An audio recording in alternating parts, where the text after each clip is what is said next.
આગળ આપણે જોઈએ દાખલા નંબર 10. દાખલા નંબર 10માં શું કીધું છે? વેચાણ આપ્યું છે 4000 એકમો, એકમ દીઠ ₹25 લેખે 1 લાખ રૂપિયા. માલ સામાન, વપરાશ, મજૂરી, ચલિત ખર્ચ કેટલો છે? 40, 20 અને 10. અને સ્થિર પરોક્ષ ખર્ચ કેટલો છે? તો કે 18,000. એટલે આ જે છે એ શું કહેવાશે? 4, 2, 6, 1, 7. 70,000 રૂપિયા જે છે એને શું કહેવાશે? ચલિત ખર્ચ કહેવાશે. અને ચલિત ખર્ચ એ 70,000 થશે અને એકમો કેટલા છે? 4,000. એટલે 70,000 ભાગ્યા 4 કરીશું, 4,000 એકમો, એટલે આપણને 17.5 રૂપિયા જે છે એ ચલિત ખર્ચ એકમ દીઠ મળી જશે. બરાબર છે. હવે આપણને શોધવાનું શું કહ્યું છે? સંતૃપ્ત બિંદુ માટે વેચાણ શોધવાનું છે. વેચાણના 20% નફો મેળવવા જરૂરી વેચાણ. પછી શું કીધું છે? જો વેચાણ કિંમત 20% ઘટાડવામાં આવે તો વર્તમાન નફો જાળવી રાખવા માટે કેટલા એકમો વધારાના એકમોનું જરૂરી વેચાણ છે. અને વર્તમાન સંજોગોમાં સંતૃપ્ત બિંદુ 2250 એકમોનું રાખવામાં આવે તો એકમ દીઠ કરવામાં આવેલ વેચાણ કિંમત શોધવાની છે. દાખલો ગણીશું. દાખલા નંબર 10 શું છે? પહેલું સંતૃપ્ત બિંદુએ વેચાણ એટલે શું થશે? સ્થિર ખર્ચ છેદમાં ફાળો. અહીંયા ફાળો શોધી નાખીએ. ફાળો બરાબર શું થશે? વેચાણ કિંમત માઇનસ ચલિત ખર્ચા. ચલિત ખર્ચા કેવી રીતે મળે? તો અહીંયા બતાવી દઉં. ચલિત ખર્ચા આપણને ખબર છે માલ સામાન, મજૂરી અને અન્ય ચલિત ખર્ચા કેટલા છે? 40,000, 20,000 અને બીજા 10,000. એટલે ટોટલ 70,000. અને 70,000 ભાગ્યા 4,000 એકમો આવી રહ્યા જે વેચાણના છે. એટલે એ કરશો એટલે 17.5 રૂપિયા 50 રૂપિયા આવશે. એટલે વેચાણ કિંમત આપણને એકમ દીઠ આપેલી છે 25 અને 17.50 રૂપિયા ચલિત ખર્ચ. એટલે ફાળો કેટલો થશે? 7.5. એટલે 7 રૂપિયા અને 50 પૈસા શું થશે? ફાળો. હવે સંતૃપ્ત બિંદુ શોધી નાખીએ. સંતૃપ્ત બિંદુ વેચાણ બરાબર સ્થિર ખર્ચ છેદમાં ફાળો. બરાબર. સ્થિર ખર્ચ કેટલો છે? જો દાખલાની ફિગરમાં આપણને આપેલો છે. અહીંયા કેટલો છે? 18,000. 88,000 લેવાના નહીં. 18,000 ભાગ્યા 7.5 કેટલા આવશે? 2400 એકમો સંતૃપ્ત બિંદુએ વેચાણ. બરાબર. હવે શું કીધું છે? વેચાણ કિંમતના 20% નફો મેળવવા માટે. બરાબર. વેચાણ કિંમત કેટલી છે? 25 રૂપિયા. 20% નફો કેટલો થશે? 25 ના 20% કેટલા? 5 રૂપિયા નફો. એટલે 20 રૂપિયા આપણને શું મળશે? ફાળો. ફાળો એટલે આ 20 રૂપિયા જે મળશે આપણને પડતર મળશે. એની અંદર ચલિત ખર્ચ અને સ્થિર ખર્ચ બંને હશે. એટલે ચલિત ખર્ચ કેટલો આવ્યો? આપણને અહીંયા આપેલો છે. ચલિત ખર્ચ આપણો કેટલો આવતો હતો? 17 રૂપિયા ને 50 પૈસા. એટલે 17 રૂપિયા 50 પૈસા જશે. એટલે 2.5 રૂપિયા શું આવશે? સ્થિર ખર્ચ. શું આવશે? સ્થિર ખર્ચ. આઈ હોપ અંદર દેખાતું હશે. નથી દેખાતું તો ઓકે. ચલો આ કોન્સેપ્ટ હું ફરી સમજાવી દઉં. જો 25 રૂપિયા વેચાણ કિંમત છે. બરોબર છે. એમાં ચલિત ખર્ચ કેટલો છે? 17 રૂપિયા 50 પૈસા. એટલે 25 માંથી 17.5 જશે એટલે કેટલા આવશે? 7.5.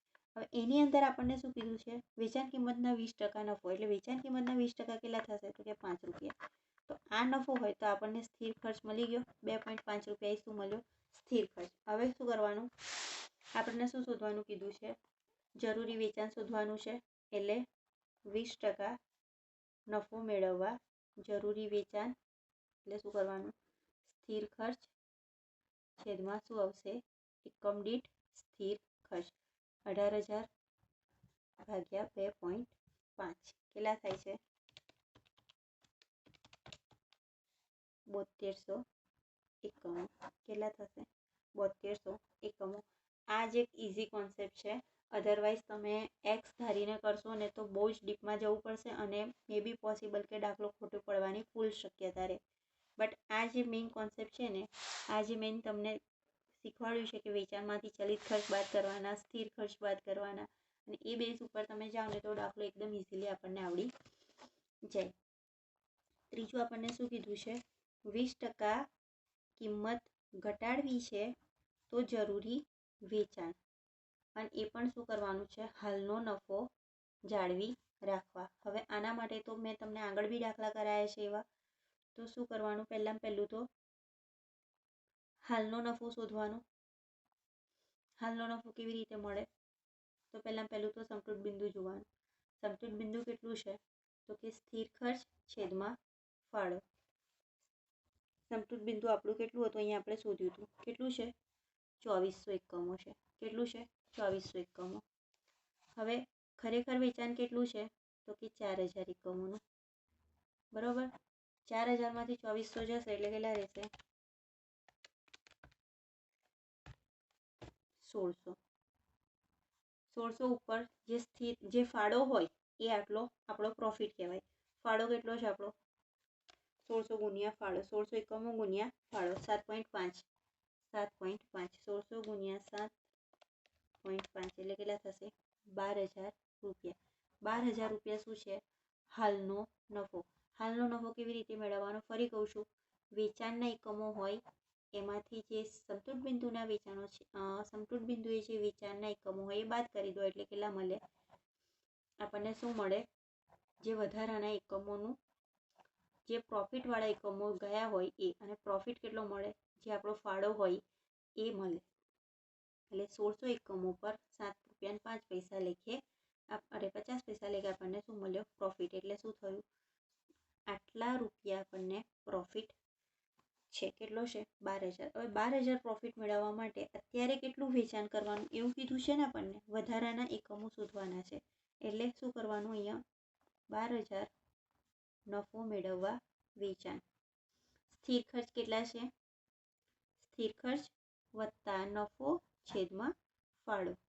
હવે સ્થિર ખર્ચ કેટલો છે? અને આપણને એવું બી કીધું છે કે 20% કિંમત ઘટાડવાની છે. એટલે આ ફાળો છે એ બદલાશે. અહીંયા કયો ફાળો આવશે? નવો ફાળો. નવો ફાળો એટલે કયો? તો કે 20% ઘટાડવાની કિંમત. એટલે 25 રૂપિયા શું છે? વેચાણ કિંમત. અને 20% ઘટાડીએ એટલે 5 રૂપિયા ઘટાડીએ એટલે કેટલી થશે? 20 રૂપિયા શું થશે? નવી વેચાણ કિંમત. નવી વેચાણ કિંમત એટલે નવો ફાળો શોધવાનો. નવો ફાળો બરાબર 20 - 17.5 ચલિત ખર્ચા એટલે કેટલા થશે? 2 રૂપિયા 50 પૈસા. અને આપણને શું કરવાનું છે? 12000 રૂપિયા નફો કરવાનો છે.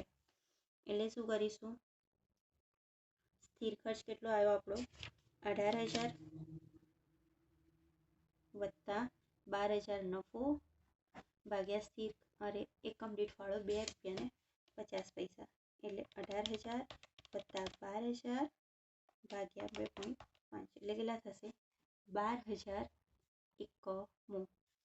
12000 એકમો આપણે વેચવા પડે. પરંતુ આપણને શું કીધું છે? સમતૂર બિંદુએ આપણને કેટલા મળે? કેટલા વધારાના વેચવાના એવું કીધું છે. બરોબર? સમતૂર બિંદુએ આપણા માટે કેટલા હતા? 12000 એકમો આપણે વેચવા પડે. એટલે કેટલા વધારે વેચવાના? તો કે ઓલરેડી આપણે કેટલા? 4000 તો વેચતા હતા જ, અને આપણે ખરેખર વેચવાના કેટલા થયા? 12000. 20% કિંમત ઘટાડવાની, અને 20% કિંમત ઘટાડ્યા પછી આપણે પહેલાનો નફો જાળવી રાખવાનો. એટલે પહેલા આપણે કેટલા એકમો વેચીએ છીએ? 4000. એટલે 4000 એકમો પહેલા વેચીએ છીએ અને અત્યારે ખરેખર વેચવાના કેટલા થયા? તો કે 12000. એટલે કેટલા એકમો વધારાના વેચવાના? તો કે વધારાના એકમો કેટલા? 8000 એકમો વધારાના વેચવા પડે. કારણ કે આપણને એવું પૂછ્યું છે અહીંયા કે વર્તમાન નફો 20% કિંમત ઘટાડો કરવામાં આવે અને વર્તમાન નફો જાળવી રાખવા માટે વધારાના એકમો કેટલા જરૂરી વેચાણ બનશે. એટલે કેટલા? બીજા 8000 એકમોનું આપણે શું કરવું પડે? વધારે વેચાણ કરવું પડે. ત્યાર પછી આપણને શું કીધું છે? વર્તમાન સંજોગોમાં જો 22000 અને 2250 એકમો સમતૂર બિંદુ હોય તો વેચાણ કિંમત કેટલી હશે? એટલે વેચાણ કિંમત આપણે ચોથું શું છે? સમતૂર બિંદુએ વેચાણ બરાબર સ્થિર ખર્ચ છેદમાં ફાળો. ફાળો એટલે શું? વેચાણ કિંમત માઇનસ ચલિત ખર્ચા. હવે ચલિત ખર્ચા આપણા કેટલા છે? 17 રૂપિયા 50 પૈસા. વર્તમાન એકમો કેટલા કીધા આપણને? 22,050. સ્થિર ખર્ચા કેટલા છે? તો કે 18,000. ફાળો કેટલો છે? તો કે ખબર નથી. કેમ? કારણ કે આપણને વેચાણ કિંમત નથી ખબર. એટલે વેચાણ કિંમત માઇનસ શું થશે? ચલિત ખર્ચા. હવે ચલિત ખર્ચા કેટલી? વેચાણ કિંમત તો નથી જ ખબર. ચલિત ખર્ચા કેટલા છે? તો કે 17 રૂપિયા 50 પૈસા. એટલે આનું શું આપવાનું? સાદુરૂપ આપવાનું. શું કરવાનું?